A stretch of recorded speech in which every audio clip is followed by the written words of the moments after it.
Fala, povo de Deus, graça e paz do Senhor Jesus seja sobre a sua vida. Muito bom estarmos juntos mais uma vez no nosso Amar Pod, o podcast da Igreja Amar. Com vocês aqui o pastor Denis Figueiredo e é uma alegria muito grande estarmos juntos para mais um devocional. Lembrando que hoje é o 40º devocional. Caramba, 40 dias a gente já está passando aqui nesses devocionais. Tem sido uma bênção estarmos juntos aqui meditando na palavra de Deus. E hoje o último devocional dessa série, a Igreja Corpo de Cristo. Nós vamos falar sobre o tema Examine se você faz parte da igreja. Olha aí, será que você faz parte da igreja? É uma pergunta para a gente refletir aqui e, como sempre tenho falado aqui, colocar uma pulga atrás da sua orelha, hein? Vamos lá então, lembrando, antes da gente entrar no devocional aqui, lembrando que a gente vai encerrar nossa série hoje e aí nós vamos dar uma pausa aí de uma semana. Na semana que vem nós vamos retornar com um novo tema e eu vou divulgar para vocês aí direitinho essa nova série, tá bom? Vamos lá, o tema de hoje: examine se você faz parte da igreja. Olha o texto que a gente vai ler aqui, 2 Coríntios capítulo 13, versículo 5, diz assim: examinem-se para ver se vocês estão na fé. Provem-se a si mesmos. Não percebem que Cristo Jesus está em vocês? A não ser que tenham sido reprovados. Olha aí, que texto forte, hein? Não sei se você às vezes toma um tapa na cara da Bíblia, mas às vezes eu tô lendo a Bíblia aqui, parece que sai uma mãozinha de dentro da Bíblia assim, começa a me esbofetear assim, dizendo, tá vendo? Você não faz isso, seu sem vergonha, toma vergonha na tua cara e começa a praticar. E esse aqui é um dos textos que faz a gente refletir, sobre a gente se examinar, se fazer em nós mesmos um autoexame. O apóstolo Paulo exorta a igreja para fazer um exame de avaliação e ver se os cristãos estão na fé. Será que esse exame não serve para nós nos dias de hoje também? Quais as evidências de que as pessoas realmente pertencem à igreja de Cristo Jesus? Será que a gente pode buscar aqui e analisar algumas evidências assim que mostrem, não, essa pessoa ela pertence à igreja de Cristo, E aí temos algumas sim, é possível a gente identificar. E aí aqui a ideia não é para você identificar, para você ficar apontando assim, tá vendo, a irmã fulana, ela não faz parte da igreja, ela tá na igreja, mas não faz parte. O irmão ciclano, olha, ele tá na igreja, mas não faz parte. Não. Nós não vamos usar esse método, não. Nós vamos pegar esse método aqui para perceber se nós estamos realmente na igreja, mas para aplicar com o dedo apontado para nós. Nós vamos olhar para nós mesmos e nos autoavaliar e ver se nós estamos de fato na fé. Aqui não é para trazer evidência se o irmão está fora da fé, se o irmão não pertence à igreja, não. É para trazer a evidência se eu estou na igreja. E aí, algumas evidências são essas. Primeiro, o novo nascimento. Você já ouviu falar disso? Novo nascimento? Eu acredito que sim, É uma experiência espiritual pontual, ou seja, ela é clara, determinada e a pessoa sabe exatamente o que aconteceu, porque há uma transformação no seu interior que se manifesta no seu exterior. A Bíblia diz assim, e assim, se alguém está em Cristo, é nova criatura. As coisas antigas já passaram e eis que se fizeram novas todas as coisas. 2 Coríntios 5, 17. Aí a pergunta é, você já nasceu de novo? Porque quem realmente pertence à igreja de Cristo, e aí eu não estou falando da denominação, mas eu estou falando da igreja que é o corpo de Cristo, como a gente tem falado aqui, quem realmente pertence a essa igreja, essa pessoa de fato experimentou essa experiência do novo nascimento, e é onde a gente percebe o que? A transformação interior da pessoa que se manifesta no seu exterior, na forma prática de viver a vida, onde a gente percebe uma pessoa que era de um jeito antes e agora é de outro jeito completamente diferente, uma transformação, uma metamorfose, uma mudança que essa pessoa experimentou ao se deparar com a grandeza de Deus e ao se deparar com a santidade de Deus. A pessoa chega à conclusão de que é um pecador, como Isaías, a gente comentou alguns devocionais atrás, Isaías, quando ele viu a glória de Deus, ele percebeu quanto ele era pequeno, e aí o anjo tocou nele com a tenaz e limpou a boca dele, purificou a boca dele, porque ele falou que ele tinha um lábio impuro, que ele andava no meio meio do pessoal que falava palavrão, que falava coisas que não agradavam a Deus. E ele foi transformado, ele foi tocado. E a partir daquele momento ali, já não é mais o mesmo Isaías, entende? Então, você teve o novo nascimento? É uma pergunta para você refletir. Eu tive o novo nascimento, eu tive essa experiência de ser transformado numa transformação interior que se manifestou para o meu exterior, né, para o meu estilo de vida, para a prática de vida cotidiana? É uma pergunta aí para você ficar com ela atrás da orelha aí, né, com a pulguinha, né? Agora, a segunda questão, a segunda evidência aqui, né, de que se nós pertencemos ou não à Igreja de Cristo, ela diz o seguinte: o compromisso com outros membros da Igreja. Olha que interessante. Uma segunda evidência de que a pessoa é parte da Igreja é o seu compromisso com outros membros da Igreja. Na Igreja de Cristo não há espaço, meus irmãos, para individualismo. Não existe individualismo na Igreja, né? O senso de pertencer é inato da Igreja. Todos nós sentimos que pertencemos à Igreja, fazemos parte dela e fazemos parte uns dos outros, como a gente viu aqui. Nós somos a família de Deus. Eu achava muito estranho quando antes de eu me converter, por que os crentes ficavam se chamando de irmão? O irmão fulano, o irmão ciclano, o irmão tal, né? Eu achava muito esquisita essa linguagem. Depois que eu entrei na igreja, que eu fui perceber esse linguajar, esse evangeliquez que os crentes usam, né? Essa língua totalmente diferente da língua que as pessoas falam no mundo, né? Que é um outro idioma, né?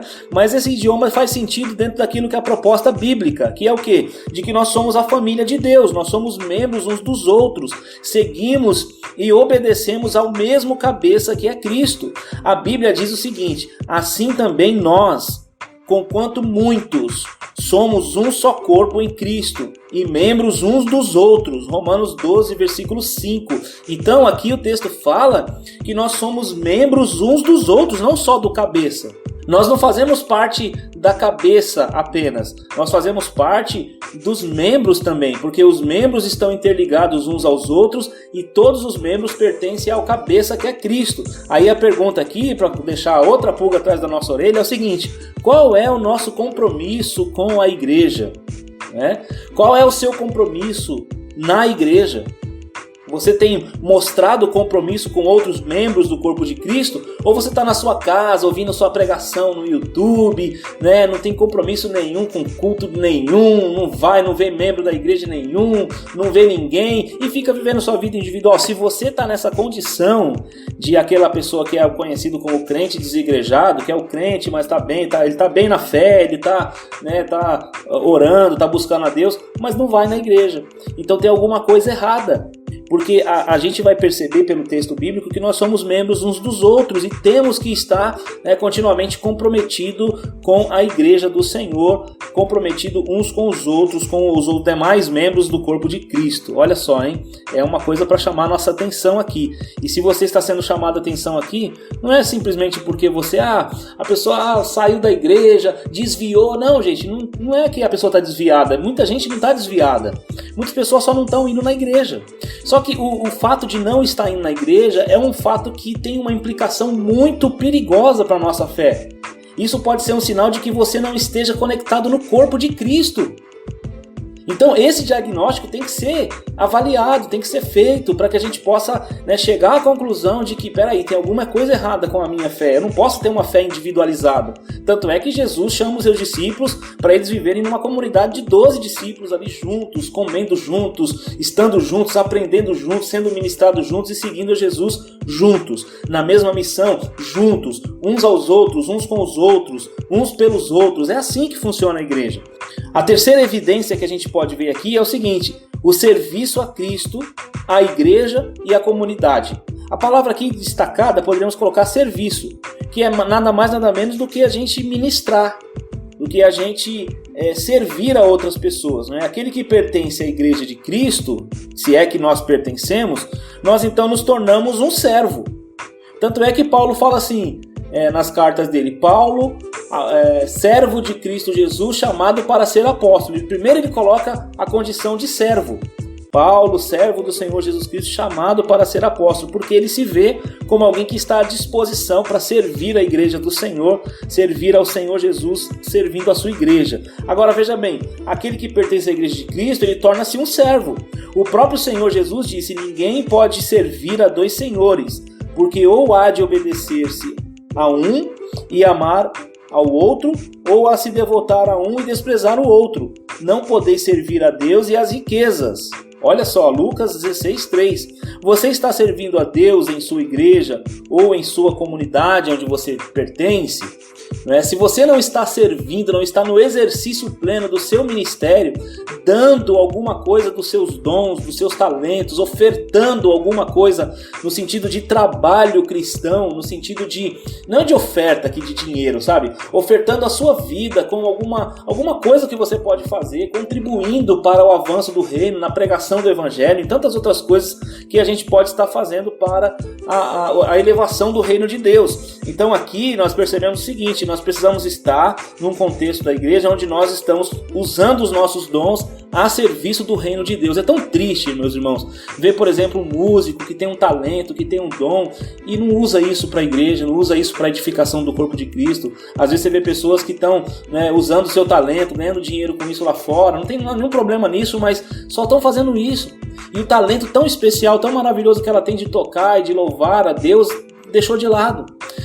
Ou então a pessoa que tem a capacidade de dar uma boa aula, de fazer um estudo, de ensinar outras pessoas, está fazendo lá no mundo, numa escola, numa coisa que é o trabalho dela para ganhar uma remuneração. Legal, não é errado, mas às vezes ela poderia estar contribuindo com o reino de Deus nessa área, na própria igreja. Entende? São dons que Deus nos capacitou, que Deus nos deu para que a gente possa servi-lo na obra do Senhor. A outra coisa aqui que a gente pode usar como evidência é um texto que Jesus disse o seguinte, olha só, Mateus 12:34 diz assim: raça de víboras, como podeis falar boas coisas sendo maus? Porque a boca fala do que está cheio o coração. Olha só, meu irmão, isso aqui é pesado, hein? O que você tem falado? Porque, olha só, o que você tem falado, o que eu tenho falado tem sido uma expressão do que está cheio o nosso coração. E o nosso coração está cheio do que mesmo? Será que o nosso coração está cheio da palavra de Deus? Será que o nosso coração está cheio das virtudes espirituais que Deus deixou para nós? O cristão verdadeiro, meu irmão, ele tem um amor pelos que estão perdidos.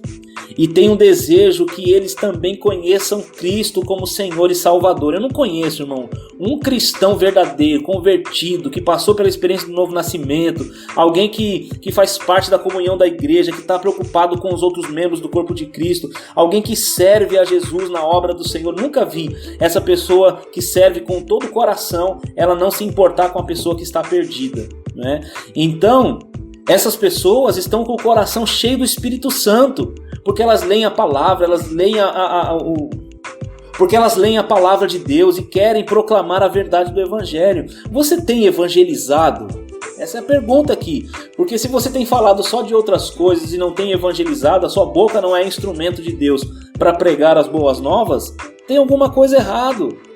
Tem alguma coisa errada com você. Se você chegou à conclusão de que não está na fé, por causa dessas evidências que eu acabei de falar aqui, agora mesmo você pode se arrepender, de verdade. Aproveita que ninguém está te vendo aqui, porque é um podcast, ninguém está vendo você, e você está indo um devocional com Deus, e se arrependa do seu pecado, de você estar distante do Senhor. Abra o seu coração, meu irmão, é um momento aqui, e receba Cristo como seu Senhor, seu Salvador, e experimente, através da oração, e expresse a sua fé através dessa oração que nós vamos fazer daqui a pouco, dizendo para Deus: Deus, eu quero entregar minha vida para Jesus, eu quero fazer parte do reino de Deus, eu quero fazer parte da família da fé, eu quero pertencer a uma igreja local, e se você estiver próximo da gente aqui, eu quero que você pertença à nossa igreja aqui, faça parte do que Deus está fazendo conosco aqui nesse lugar. Agora, veja bem, se você está nessa condição, você chegou à conclusão de que você não está na fé, porque lembra do primeiro texto que a gente leu? Examine-se para ver se vocês estão na fé. Então o que nós estamos fazendo aqui é examinando. O que nós estamos fazendo aqui é fazendo um exame, uma prova, para ver assim, será que eu estou mesmo na fé em Cristo? Será que eu estou mesmo fazendo parte da igreja do Senhor? Eu tenho experiência do novo nascimento, eu tive uma experiência de conversão, de transformação, eu faço parte com compromisso da membresia da igreja, eu estou envolvido com os irmãos da igreja, ou o meu lugar é só no mundo, só lá fora. Eu vou no mercado, vou no açougue, vou para o trabalho, vou para todo lugar, menos para a igreja. Não faço parte disso. Ou você tem servido ao mundo, servido ao trabalho, servido a tantas coisas, menos à igreja, menos à sua comunidade da fé. Se esses diagnósticos que nós estamos fazendo aqui te mostram que você não tem nenhuma dessas coisas ou falta alguma dessas coisas, meu irmão, ore arrependido e peça para que Deus tenha misericórdia de você, para que você possa se encaixar nisso que é a vontade de Deus para você. Amém? Eu vou orar. Se você deseja entregar sua vida para Jesus, eu quero fazer uma oração nesse sentido agora, tá bom? E talvez você se desviou, você se afastou do caminho do Senhor, e eu queria fazer uma oração com você nesse momento. Você vai dizer assim: Senhor Jesus, nesta hora eu reconheço o meu pecado. Eu estou arrependido, Senhor. Peço o teu perdão aqui nesse momento. Eu creio que o Senhor Jesus morreu na cruz, no meu lugar. E eu te recebo como meu único e suficiente Salvador, como meu Senhor. E te entrego toda a minha vida, para que o Senhor possa mudar, transformar, operar em mim maravilhas. Se por acaso eu fiz alguma aliança com qualquer tipo de divindade ou qualquer tipo de crença que não glorifica o Senhor, eu quebro agora esse pacto, em nome de Jesus, e eu quero fazer uma nova aliança com o Senhor. E se por acaso eu me desviei dos teus caminhos, Senhor, eu estou aqui nesta hora. Te peço perdão, lava-me com o sangue de Jesus. Coloca a tua mão sobre mim, que o teu Espírito Santo esteja me conduzindo agora nessa nova jornada. Eu vou me levantar, eu vou me colocar na posição que o Senhor exige de mim. Eu vou estar congregando, eu vou estar tendo experiência com o Senhor, usando os meus dons, os meus talentos para servir a minha comunidade. Eu vou proclamar o Evangelho, eu quero ser parte dessa família, eu quero ter um lugar para pertencer. Esse é o desejo no meu coração, em nome de Jesus. Amém.